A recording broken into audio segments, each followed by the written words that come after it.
Welcome to LSS tutorial. Kolkata বিশ্ববিদ্যালয়ের ইতিহাস অনার্সের সকল স্টুডেন্টদেরকে এলএসএস টিউটোরিয়াল চ্যানেলে স্বাগত জানাই। তোমাদের আজকের ভিডিওটা সেমিস্টার 2 এর স্টুডেন্টদের জন্য। তোমাদের সেমিস্টার 2 এর যে ডিএসসিসি 4 এর পেপারটি রয়েছে, সেই পেপারেরই একটি গুরুত্বপূর্ণ 5 মার্কসের প্রশ্নের অ্যান্সার ভিডিওর মাধ্যমে শেয়ার করে দেবো।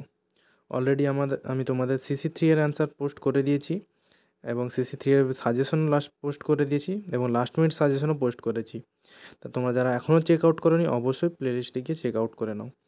এবং সিসি 3 এর যে 20 মার্কসের এবং 5 মার্কসেরও কিছু প্রশ্নের অ্যান্সার শেয়ার করেছি, সেগুলোও খাতায় দেখে নোট ডাউন করে নাও। কারণ তোমাদের সেমিস্টার এক্সাম আর বেশি দেরি নেই, তোমাদের অলরেডি রুটিন দিয়ে দিয়েছে, তাই তোমরা আগে থেকেই নিজেদেরকে প্রিপারেশন নিয়ে নাও। তাহলে আর বেশি দেরি করছি না, সরাসরি মূল ভিডিওতে আসছি। দেখো, আজকে সিসি 4 এর যে প্রশ্নের অ্যান্সারটি আমি বলে দেবো, সেটা হচ্ছে ইনভেস্টিচার দ্বন্দ্ব বা ইনভেস্টার সংগ্রাম বলতে কী বোঝো। ঠিক আছে, তোমাদের 5 মার্কসের প্রশ্নের অ্যান্সারটি বিভিন্ন সেমিস্টারে আসে, একেবারে ভিভিআই প্রশ্ন। ঠিক আছে, আমি অলরেডি কিন্তু সাজেশনও পোস্ট করেছি সিসি 4 এর, তোমরা গিয়ে চেক আউট করে নাও। এবার অ্যান্সারটি আমি বলছি। দেখো,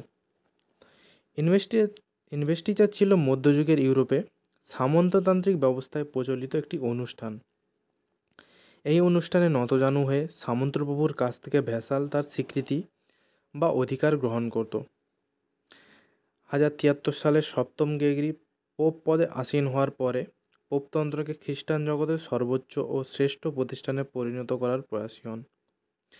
চার্চের মধ্যে যে সংস্কার চলছিল তা সাফল্যের জন্য তিনি সাম্রাজ্যের পুরনো ব্যবস্থাকে বদলে দিতে চেয়েছিলেন। তারপর দেখো কি রয়েছে।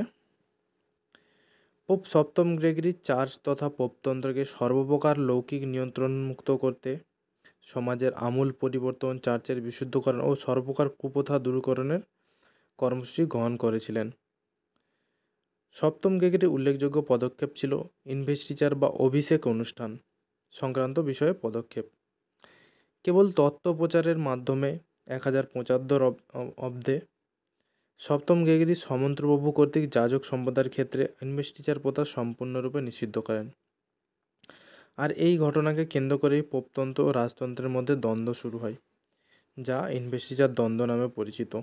ঠিক আছে, তোমাদের দুটি প্যারা বলে দিলাম। তৃতীয় প্যারায় যাওয়ার আগে তোমাদের বলে রাখি, তোমাদের মোটামুটি 5 মার্কসের অ্যান্সার 250 শব্দের মধ্যে লিখতে হয়। আমি তোমাদের মোটামুটি 5টি প্যারার মধ্যে অ্যান্সারটি কমপ্লিট করে দেওয়ার চেষ্টা করেছি। তোমাদের যদি অ্যান্সারটি বড় লাগে, ঠিক আছে, তাও তোমাদের সুবিধা অনুযায়ী তোমরা পড়ে নিও। ঠিক আছে, তারপর প্যারাটি দেখো কি রয়েছে। প্রকৃতপক্ষে সামন্ততন্ত্রের অবিচ্ছেদ্য অঙ্গ ছিল ইনভেস্টিচার অনুষ্ঠান।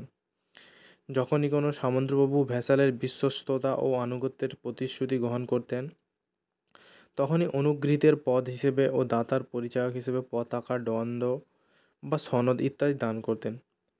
এই প্রথা ছিল রাজতন্ত্রের জন্য অত্যন্ত গুরুত্বপূর্ণ, কারণ এর মাধ্যমে ধর্মীয় ও রাজনৈতিক ক্ষমতার এক সুষম সমন্বয় ছিল।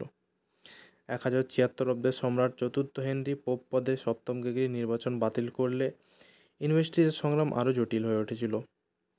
1085 খ্রিস্টাব্দে পোপ সপ্তম গ্রেগরি মৃত্যু হলেও তার উত্তরাধিকারী ও সম্রাট চতুর্থ হেনরির মধ্যে এই দ্বন্দ্ব চলতে থাকে। এই সংঘাতের মধ্যে দিয়ে ইউরোপে পোপ রাজতন্ত্র এবং পোপতন্ত্রের মধ্যে ক্ষমতার এক কঠিন যুদ্ধ শুরু হয়। তারপর দেখো কী রয়েছে। এই দ্বন্দ্বের সময় সাম্রাজ্য ও চার্চের মধ্যে এক গুরুতর সংঘর্ষের সৃষ্টি হয়। রাজা এবং পোপ উভয়ই তাদের ক্ষমতা প্রতিষ্ঠা করতে চেয়েছিলেন। সাম্রাজ্য, বিশেষত জার্মানির সামন্তপ্রভুরা তাদের নিয়ন্ত্রণের অধিকার প্রতিষ্ঠা করতে চেয়েছিল, যেখানে পোপ পবিত্র রীতি এবং ধর্মীয় কর্তৃত্বের পক্ষে ছিলেন। এই পরিস্থিতিতে পোপের শাসন ও রাজাদের শাসন একে অপরের বিরোধী শক্তি হিসেবে প্রতিস্থাপন করেছিল। এই দ্বন্দ্ব শুধুমাত্র ইউরোপের রাজনৈতিক শাসন ব্যবস্থায় পরিবর্তন ঘটায়নি, বরং ধর্মীয় সাংস্কৃতিক জীবনেও বিশাল প্রভাব ফেলেছিল। তারপর প্যারায় যাওয়ার আগে বলে রাখি, তোমরা যারা ইতিহাস অনার বিষয়ে কোনো ডাউটস থাকে, কিংবা তোমরা যদি এই পেপারে কিংবা অন্য পেপারের নোটস পারচেস করতে চাও, যেখানে তোমরা সম্পূর্ণ পিডিএফ আকারে সম্পূর্ণ কোশ্চেনের অ্যান্সার সহ নোটস একেবারে পিডিএফ আকারে পেয়ে যাবে, তা তোমরা আমাকে হোয়াটসঅ্যাপে মেসেজ করতে পারো। আমি অলরেডি স্ক্রিনে আমার নাম্বার দিয়ে রেখেছি এবং ডিসক্রিপশানেও আমার নাম্বার দিয়ে রাখবো, তোমরা আমাকে সরাসরি মেসেজ করতে পারো। তারপর প্যারাটি দেখো কী রয়েছে। এই সংঘাতের সাময়িক অবসান হয়েছিল 1192 খ্রিস্টাব্দে ওয়ার্মসের চুক্তির মাধ্যমে।